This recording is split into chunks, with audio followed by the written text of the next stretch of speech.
Today's meeting is going to have simultaneous translation available in English, French, and Spanish. You can select your language using the globe icon at the bottom of the screen. Des services d'interprétation sont disponibles en anglais, en français et en espagnol. Veuillez sélectionner votre langue en cliquant sur l'icône du globe en bas de l'écran. If you need any assistance during this meeting, please write in the chat, and one of our co-hosts will be happy to help. Hoping to channel the collaborative spirit that drives KIX, we're using a different format for this year's symposium. So instead of a webinar, we're using an open meeting which has more opportunities for interaction. If your bandwidth allows, please do keep your video on, especially during the breakout sessions. And we encourage you to use that chat feature to offer your reflections, to ask questions, and engage with one another. Please, though, mute your microphones. When we get to the breakout sessions, you can use that raise hand function and come off mute if you wish to contribute. Voici l'heure du jour. La directrice générale du GPE. Now here's the agenda. So the general manager and the leaders will open up with opening remarks, and then we'll have a panel discussion from 7:10 to 7:45, working on scaling the impact of EdTech for children in conflict-affected settings.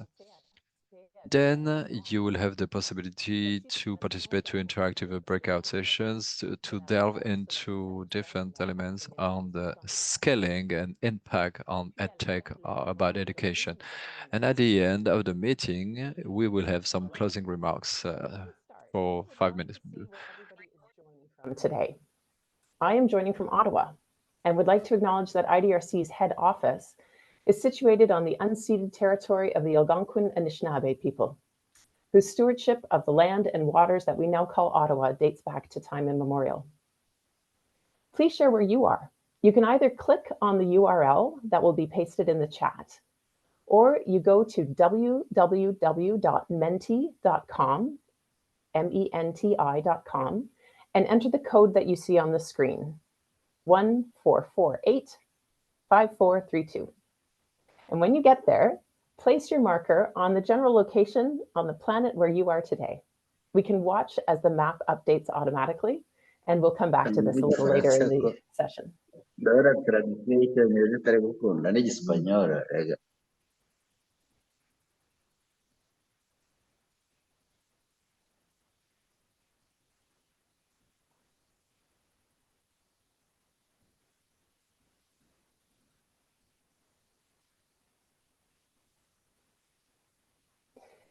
All right, thank you for that. And like I said, we'll come back if it takes a little while to update, and we'll see where everybody is from a little later. And now I have the pleasure of introducing Laura Pigenti, the CEO of the Global Partnership for Education, followed immediately by Julie Delahanty, the president of the International Development Research Center. So welcome, Laura and Julie. Thank you so much, Disha. And dear friends and colleagues and distinguished guests and ladies and gentlemen, I am so happy to be with you here today and to actually have the privilege of opening the Fourth Annual KIX Symposium alongside Julie, President of the International Development Research Center, our core partner in implementing the knowledge and innovation exchange.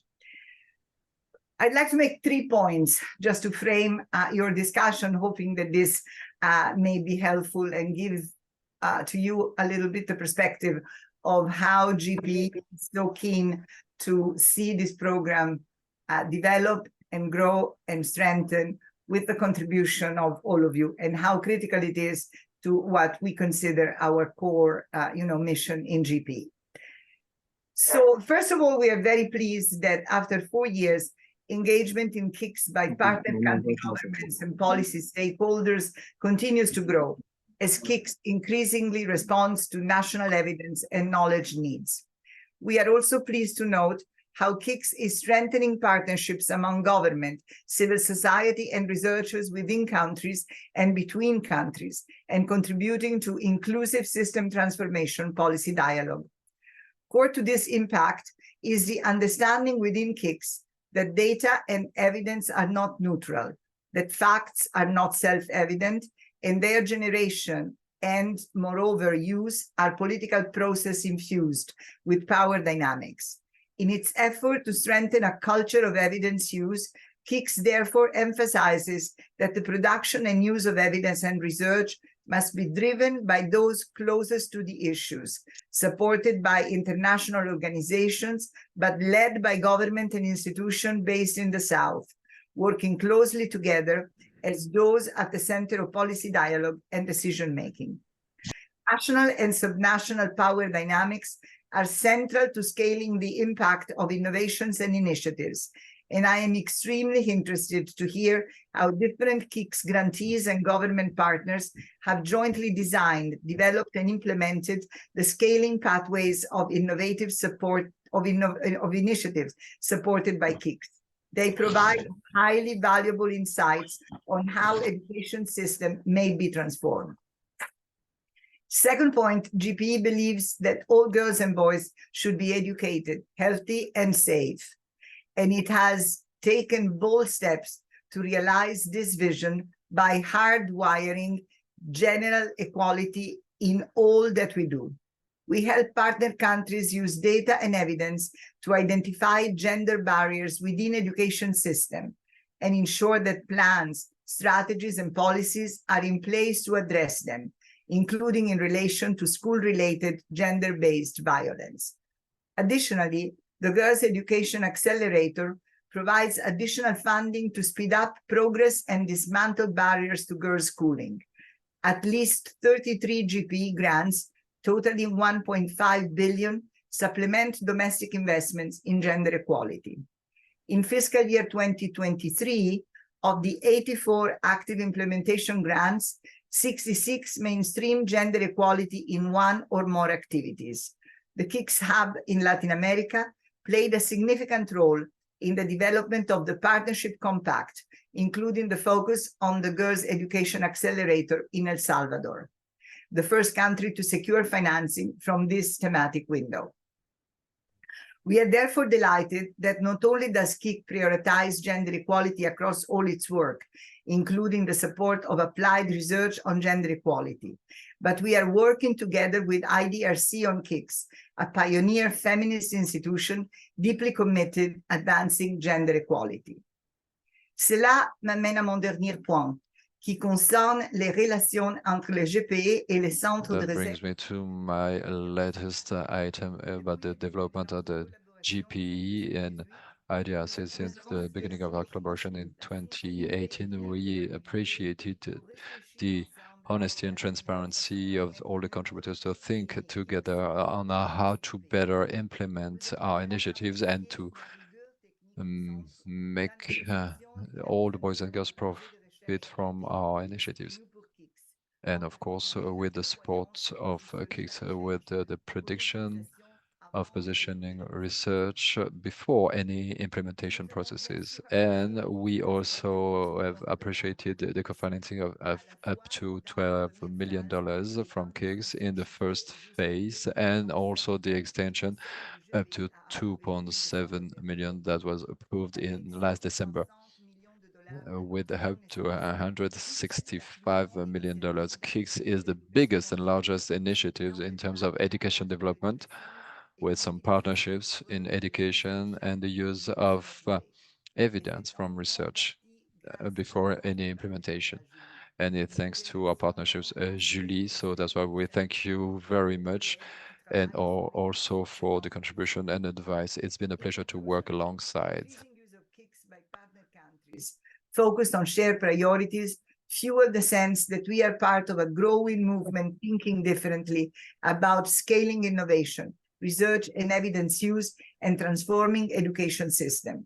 Focusing squarely on what works at scale in different contexts matters as the global education community, countries, donors, civil society, and international organizations pursue increased efficiency and effectiveness of education sector investment. It is also a critical shift as we think outside the confines of education and consider how to work intersectorally to address the myriad, growing and increasingly complex challenges facing society today. We are grateful to the individuals and institutions using KIX to inform policy dialogue and practice to benefit countries and children. We invite you to continue using KIX for that work and to bring others into it. This will be a movement only because of your engagement. I wish everyone an excellent symposium. Thank you.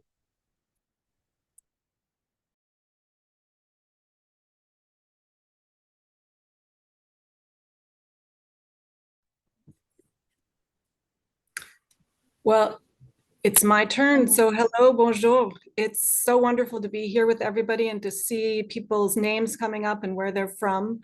And I want to thank Laura for your leadership and for the kind words that you've just said about IDRC. So thank you so much. We're really so grateful for GPE's collaboration with IDRC. Scaling innovation for greater impact and transforming evidence into action. That's the focus of this year's KIX Symposium. These are issues we've been working on for decades at IDRC, and they're at the heart of our mandate. Les systèmes éducatifs d'aujourd'hui exigent des solutions. The education system today requires to take a stock of the scale of the difficulties. Of course, the persons facing these challenges are also the best ones positioned to identify the way to go. And that's why they got to be part of the solutions we're going to offer. This symposium KIX gathers decision makers, education leaders, and from civil society to discover how to share data and research evidence could be used for implementation. With the Global Partnership for Education, GPE is a powerful partner. Their model results in government and national stakeholders using KIX-supported evidence for their core priorities. This approach is a shining example of positioning research and learning for impact at scale. Our two organizations came together around the urgent need to strengthen national education systems and accelerate educational progress in the Global South. KIX and our partnership with GPE is fundamental to IDRC's commitment to advance gender equality. Equal access to education helps build a strong foundation for a society that is more gender equal, and that in turn reduces child marriage and child mortality, boosts economic prosperity and wage equality, and improves resilience to climate disaster. Through our collaboration with GPE, IDRC supports tailored evidence that leads to greater impact. Parce que même si le besoin peut être mondial, even if the needs are global, the innovation application should be local and based on proven evidence to be efficient. And it must rely also on alliances thought to have significant results in consequence. Hubs are a brilliant way to spark connections and build bridges by sharing research and best practice. With more than 80 GPE partner countries involved in this exchange, there is a wealth of experience to draw on. Through the hubs, we listened to what national education experts saw as the biggest gaps in their education systems, and then we turned that into calls for research. Now more than 40 funded projects are reaching fruition, and new funding will keep KIX expanding its horizon of research application into 2027. With today's panel, we're going to learn about advances made by partners working together and what is being learned about scaling impact in education. The opening panel shines a light on an area of great promise, applying innovations in settings where populations have had their education disrupted, and doing so in a way that aligns with education curriculum and policies while working with teachers and communities to support its use. Panelists will tell us about how they've been able to improve children's ability to learn despite challenging conditions faced by refugees, displaced populations, and host communities. For example, war child Holland's Can't Wait to Learn technology has been accepted in several settings. The government of Chad endorsed it as a way to help refugee children stay in sync with the national education system. There's strong interest in Ukraine and South Sudan, and today we're going to hear about its work in Uganda. I'm glad that our panels, as well as our audience, includes not only researchers, but also officials from national and local education systems. They will reveal how they were able to transform research to action. Compte tenu des résultats prometteurs de ces given the promises given by the research programs, we are eager to look at the next implementations. I hope the symposium will help you transform research into action. And now I look forward to hearing from our panel members. So merci, thank you, and back to you, Trish. Well, thank you so much to Laura and Julie for your thoughtful contributions starting us off today. And with that, I'm going to actually just pass it straight over to Brad Olsen. Brad is a senior fellow at the Brookings Institution and the principal investigator for the KIX project Research on Scaling the Impact of Innovation in Education. And Brad will be leading a panel on the topic that Julie was just referring to, scaling impact of an EdTech innovation for children in conflict-affected settings. Over to you, Brad. Thank you, Tricia. And thanks to GPE and IDRC for putting on this fantastic event today. As Tricia mentioned, my name is Brad Olsen. I'm a senior fellow at the Brookings Institute, and I lead the ROSI project. ROSI is part of KIX. And what ROSI is, and it's an acronym that stands for Research on Scaling the Impact of Innovations in Education. And we work with KIX grantees around the world to help them think through their scaling work and their applied research. We engage them in action research. We've created a professional learning community to learn alongside of them. And then we also do some complementary research to better understand the context and the work of scaling for impact in education in low and middle income countries. I want to talk just for a minute or two about what scaling is and what it means to scale impact. And then I'll introduce the panelists, and then we'll engage in a conversation. Scaling is a term, I think in some ways it's kind of a complicated term, but it refers to the work of taking a promising education innovation and embedding it in a location. The goal is to embed not necessarily the innovation, because that's the goal in and of itself, but to understand that the innovation, whether it's an idea or a program or a model, is actually the means to the end of scaling the impact from the innovation. In other words, it's not the innovation itself that matters. The innovation is a way to deliver quality teaching or learning or support or community engagement or family strengthening around education so that lives are improved. It's also important that the impact is sustained. It's not enough if the impact of the scaling of the innovation only lasts for a couple of years. If once the funding dries up or the initial organization moves on to something else and the innovation and its impact fade away, then I don't think we've successfully embedded the impact of the innovation in sustainable ways. What's important is that the impact from the innovation becomes the new normal, and it actually becomes part of the location. That also means, ideally, that it changes the system. We don't want the system to change the innovation so much as to understand that this promising innovation, if scaled carefully, will actually go on to improve the whole system. When we think about that, that firstly means impact is what's most important. Secondly, I think it requires us understanding that scaling is not necessarily always a hyper-rational or technical process, although it is certainly rational and technical. It's nonlinear, it's complex. It requires the complexity of politics and working with humans and communities. It takes a long time. A popular scaling goal is institutionalization, which means to take an innovation and begin it outside of government and then work with government partners to have it included inside the government education system. And I think that's one of the priorities of KIX, and we're going to learn a little bit more about that today. Another thing to think about is that it's not uncommon for an innovation to be moved from one location to another. If it works in one place, then perhaps the part of scaling that's useful is to move it to different places, to transfer it or replicate it into new locations. What that means, however, is that it's incredibly important to contextualize the innovation and the scaling strategy for the new location. One innovation might not work in the same way in another location.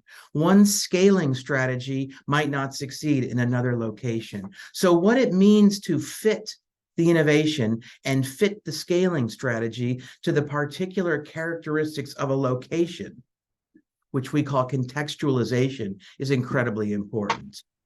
The other thing I want to mention is that it becomes incredibly important not to marginalize equity as one component that might sit off to the side.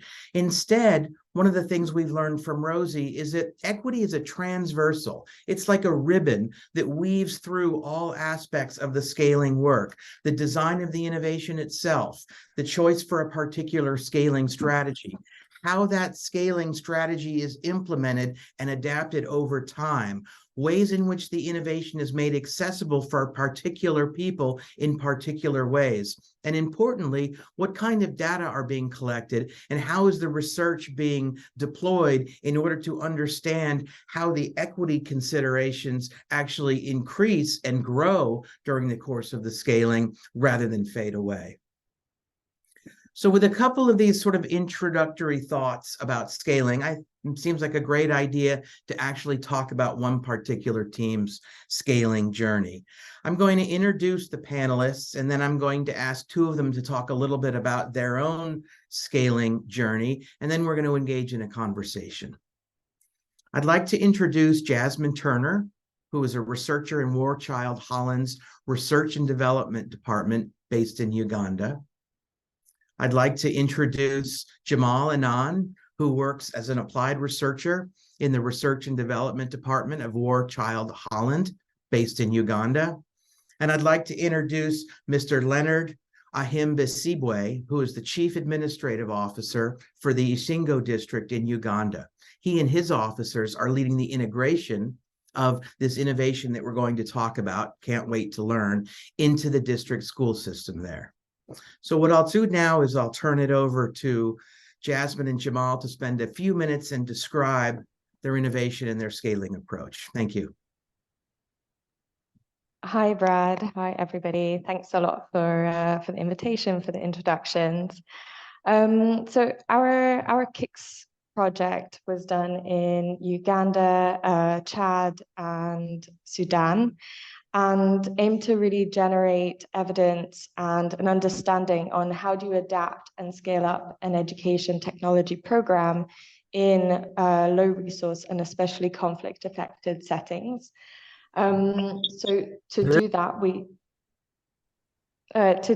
we asked 5 main questions. The first was, is our program, which is Can't Wait to Learn, is it effective? Another question was, how can you monitor and maintain quality of implementation when implementing at scale? The third was around cost. So what investment is needed for the program? What are the drivers of cost and what are ways of increasing the cost effectiveness of the program? Another was more around the policy landscape in each of the countries. So who are the different actors involved? What are the relationships between them? What are national priorities? And does and how can EdTech support those? And last of all, we looked at how can we increase attendance and retention, because although a lot of focus has shifted more towards learning outcomes, we know that this is a fundamental issue that's still present and a big driver of inequity. In a nutshell, and I will be brief, I'll put 3.5 years of research into a minute or two. We have an effective program, we have demonstrated effectiveness. And we also noted some gender differences. In Chad, for example, we saw that girls started lower than boys for numeracy and caught up with them in just 4.5 months. We have developed tools and accompanying processes that really help that implementation quality and support mentorship of teachers on how to integrate EdTech into their classrooms. We have a cost modeling tool, which supports looking at different costing scenarios for different levels of scale, different types of scaling, different populations. We have looked at cross-country priorities and can match how our program and accompanying resources support those. And finally, we also have an additional add-on program that we've developed, which looks to support equitable access and attendance and retention. So that's a bit of background on our KIX program, Bridges for Impact. Thanks. Is there anything, Jamal, that you'd like to add? Yes, thank you so much, Brad, for the introduction. Thanks the KIX teams for the invitation. So what I would like to add to what Jasmine has just talked about is basically to describe some of the key elements of our scaling journey. And I'm going to be focusing on two. The first one is cross-country learning, and the second one is endorsement and collaboration. With cross-country learning, we're actually privileged enough to conduct our over 5 research studies in 3 different countries. So in doing that, the advantage came in a way that we were able to see we were able to identify the key elements that are required for scaling, and also to understand what elements are actually specifically for a particular country and what element can be generalized and cut across the 3 contexts. And the second advantage of the cross-country learning is that we were using the Can't Wait to Learn program and its implementation. We were able to experiment some of our strategies, and we see from one context, how does this really work out? And of course, from testing any strategy in regards to implementing the program, we were able to pick out the best practices within that particular strategies and also see ways of improving things that didn't work. And in a way, we also discarded some of the practices that didn't actually work at all. So for the second point, endorsement and collaboration, we, right from the start of the research study and the program implementation itself, we made a huge effort in securing endorsement and ensuring collaboration right from the grassroots, that's the community level, up to the national level with the central government itself. From the community level, we started by consulting with the community leaders, community structures, community members, and also some other few authorities. And we engage with the district, and we also engage with some of the partners on the ground. So the beauty of it is one of the key examples that we noticed is we were able to bring the community up to speed in a way that we saw parents, caregivers, and some of the schools were even willing to raise some financial support in the process of implementing the program, which was really something nice. And we also saw community coming together like in charge in an effort to sustain the program itself, utilizing the solar energy that we provided in actually opening a cinema hall, and those kind of small earnings they get from the cinema hall were actually creatively used to sustain the program, which was really very good. And the second point under endorsement and collaboration, we have been able to pilot with the teacher training colleges, which are pre-service training centers for teachers across Uganda. We piloted with them how we can actually train their tutors, because we were cognizant of the fact that, yeah, we do, as organizations and also development partners, we normally come up with this EdTech, but the main question is, what are the technical capacities of the teachers on the ground and also the local authorities in implementing this program? So piloting with these regional pre-service teacher training centers helped us in a way that we are trying to see if we do train these lecturers who are actually training teachers, And then these lecturers are instilled with these skills whereby they train teachers who have enrolled for pre-service training. Then automatically it means these teachers will come out with at least fundamental knowledge of implementing the program. So that is naturally within the system. It's not something that we consistently have to spend money on in instilling them with the skills.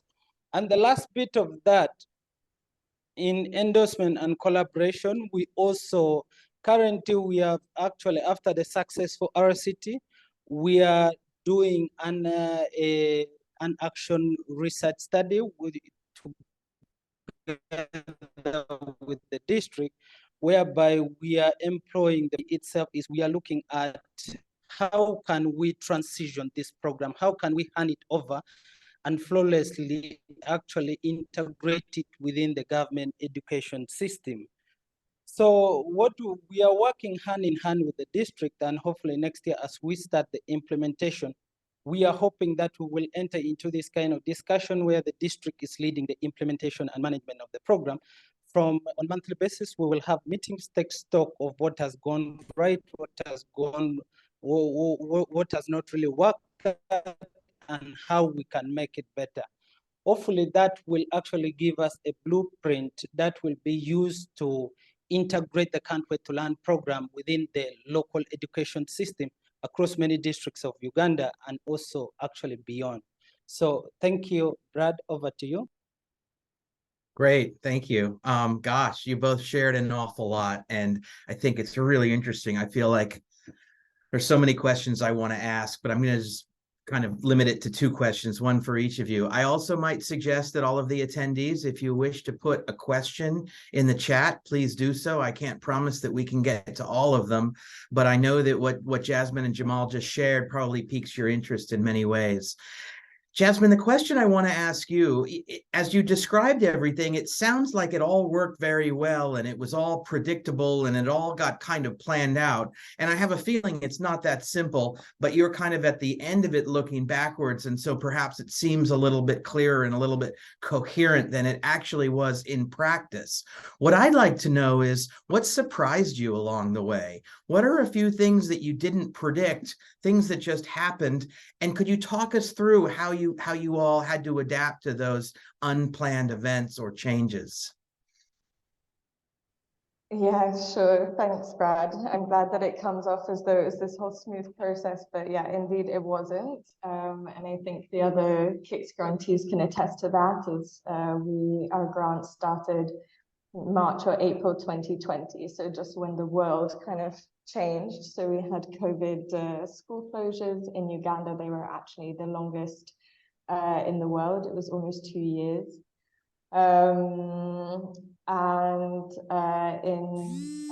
In Chad as well, we were affected by increase in tensions. There was a rebel group came in from the north and the president was killed.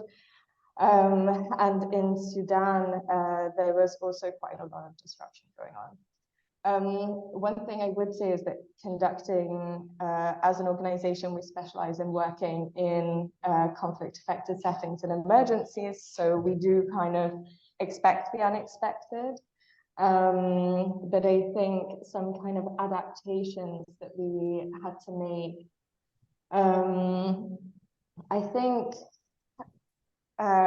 remaining really deeply in touch with field teams, looking so that we're really keeping in touch, keeping up to date with how things were shifting.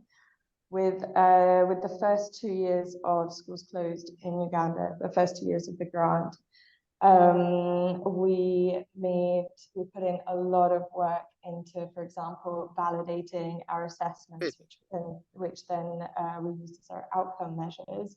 Having those conversations like what Jamal was talking about, that engagement with stakeholders, we did manage to continue that and actually invest that even more because of the schools being closed. Yeah, but if there are any more kind of specific questions, happy to answer those. Yeah, that's good. Thank you. And I think that kind of reminds us that this is sort of layered, complex work, and some of it can be predictable, but there are always things that are going to happen that we can't count on. And so we have to be adaptive and flexible along the way. And it becomes incredibly useful to be constantly collecting and using data to inform those adaptations along the way. Jamal, one of the things that you mentioned when you were talking about endorsement and collaboration was the need to work with teachers and to increase teacher capacity, particularly around the use of technology, but I think generally around this pedagogy. What did you all do to support the teachers' commitment so they cared about this innovation and they were willing to work hard to learn how to use it? Yeah, thanks for the question. About ensuring teachers' commitment, just like I mentioned earlier on, our approach of it being participatory was really, really very intentional.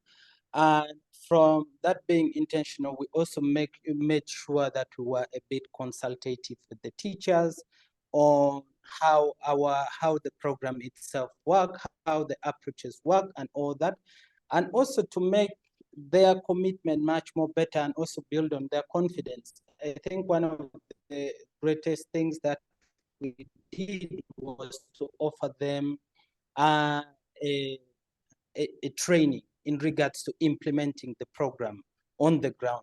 So this training was conducted. We conducted the first phase of the training that actually introduced them very well in as far as the program is about and how to implement it on the ground, and also to increase their commitment. We had a team of highly experienced education officers who normally help in doing mentoring here and there, as and when the need actually arises. And during the training, one of the best things that we did that actually encouraged their participation in the program itself was to also assess their motivation and attitudes towards not only the Can't Wait to Learn program itself.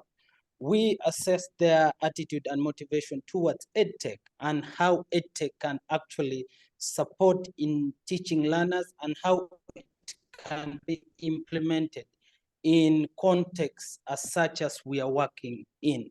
So that's basically what we did. And also engagement of the district authorities was really very helpful in that, because they also partly manage the teachers in Uganda. So thank you. Yeah, that's very helpful and very interesting. And you know, I guess one of the things that it reveals is that it's possible that one of the elements of success in your scaling journey is that you all did frame teachers and school leaders as active partners in the scaling process. And I think that that really may have had something to do with their commitment. Also, it's important and I think useful to note that you all considered explicitly ed tech and thought through what it means to engage teachers in the use of educational technology, because teachers have different kinds of past familiarity with tech and they've got different ways of engaging in ed tech. And to ignore that, I think, is to let the status quo remain. Thank you. Mr. Ahimbisibwe, I would like to turn to you for a moment. I think we're very fortunate to have you on this panel, because a scaling journey such as this one is not only about the scaling implementers, but it's about government partners. And so you're the Chief Administrative Officer for the district in Uganda. And so you've been a part of this. The question I'd like to ask you is, there are often many educational innovations from which to choose, and government decision makers have to decide which one they're going to partner with and how they're going to engage that particular innovation. When you were thinking about it, and when you had the opportunity to work with the War Child Holland group, what were the considerations on your mind as you thought about what kinds of innovations would succeed in your location?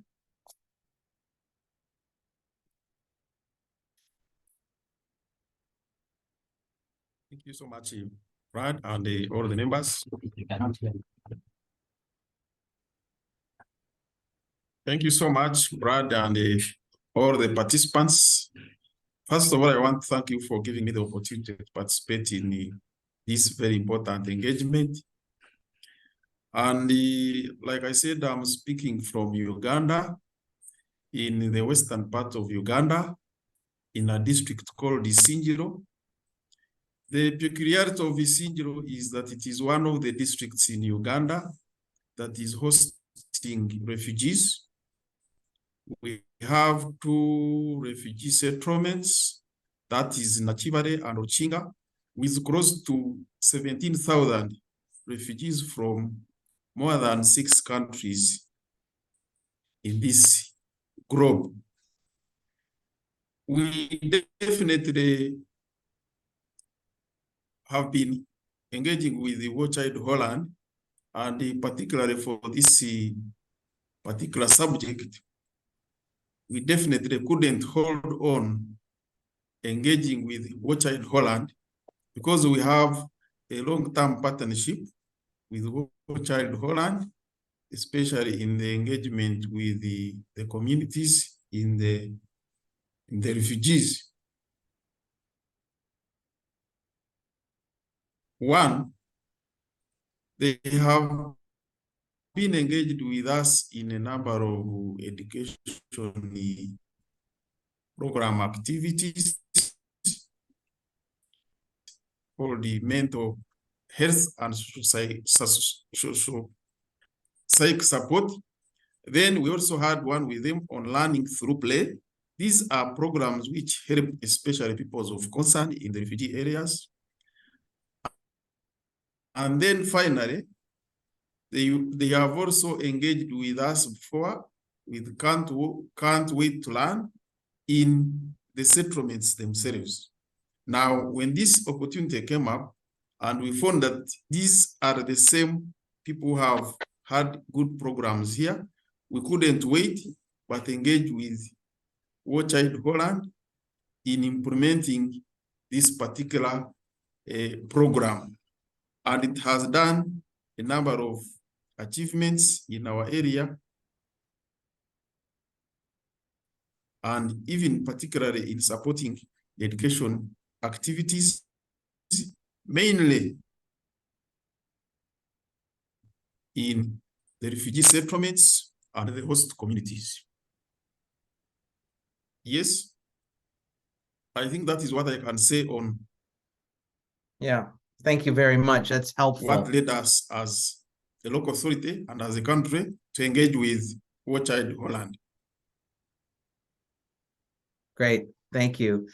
There's a question in the chat that I think is interesting, and I'd like to, I'm going to paraphrase it because it's a bit long, but I think the point of this question is that typically when an innovation is being scaled in a location, there's an awful lot of focus on the teacher capacity, but maybe not an awful lot of attention on management capacity and competence. And so to what extent, and perhaps this is a question for everyone, or maybe Mr. Ahimbisibwe, you'd like to answer this, to what extent did you all focus on attention to local and regional managers in implementing and scaling this innovation?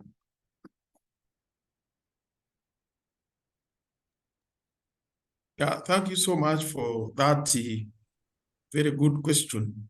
Yes, in the program, we have had an opportunity to have our teachers exposed to skills they did, how they can bring out children who are in conflict areas.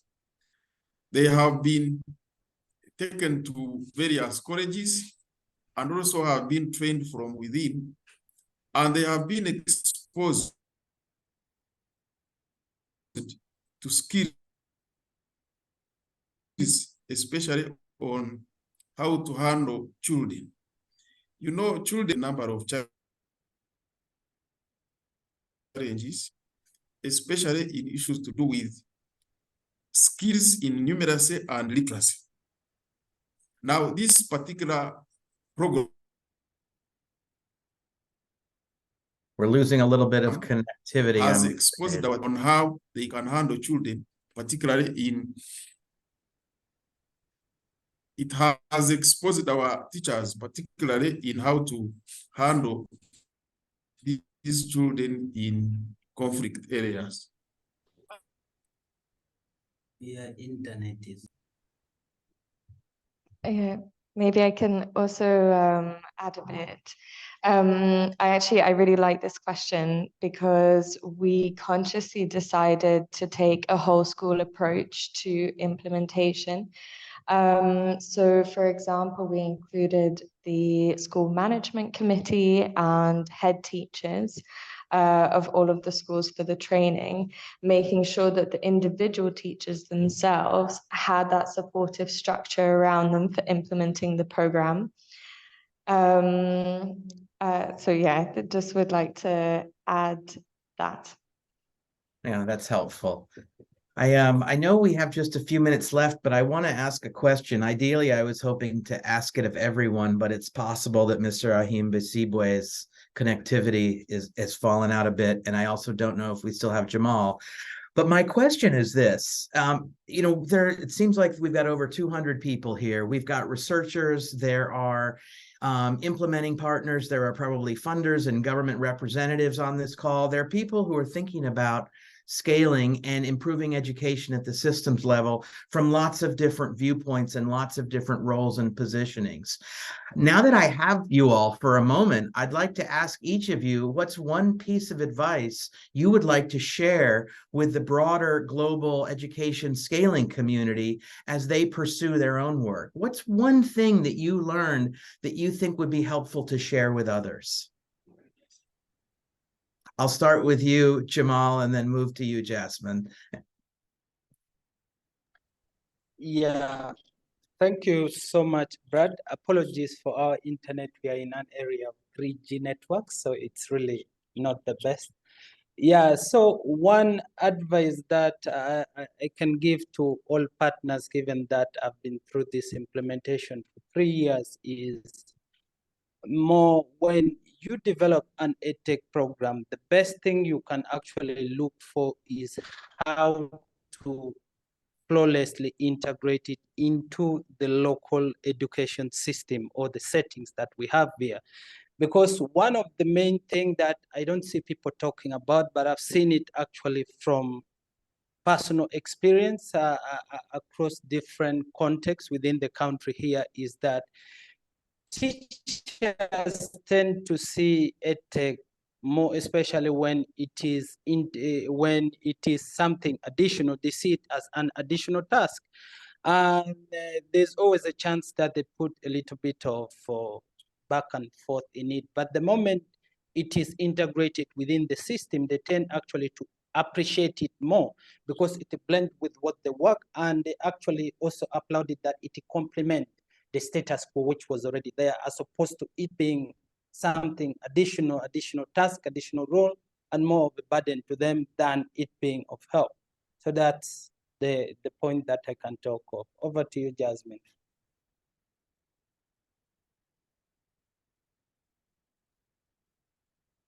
Thanks, Jamal. Yeah, if I think of it in terms of scaling, but like from a research perspective, I think a co-created research agenda is really fundamental. I think if you only have a group of researchers, so often you'll go straight to kind of RCTs and analyses and tool development and all of that. But if you then take a more governmental perspective, for example, one of the first questions that's going to come up is around funding.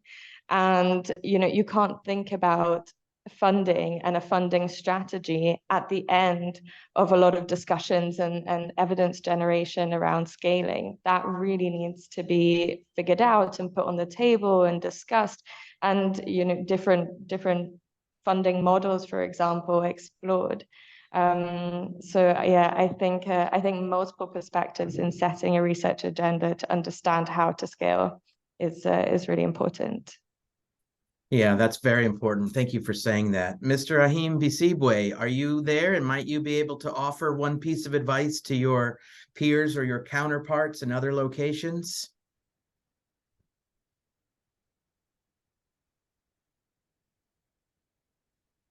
I fear we may have lost him, but We are about out of time. I want to thank you all so much. I know there's not an awful lot to cover in a short period of time, but we tried our best, and I think we got to some of the really crucial principles and sort of elements of your scaling strategy. And I want to thank you all so much for participating.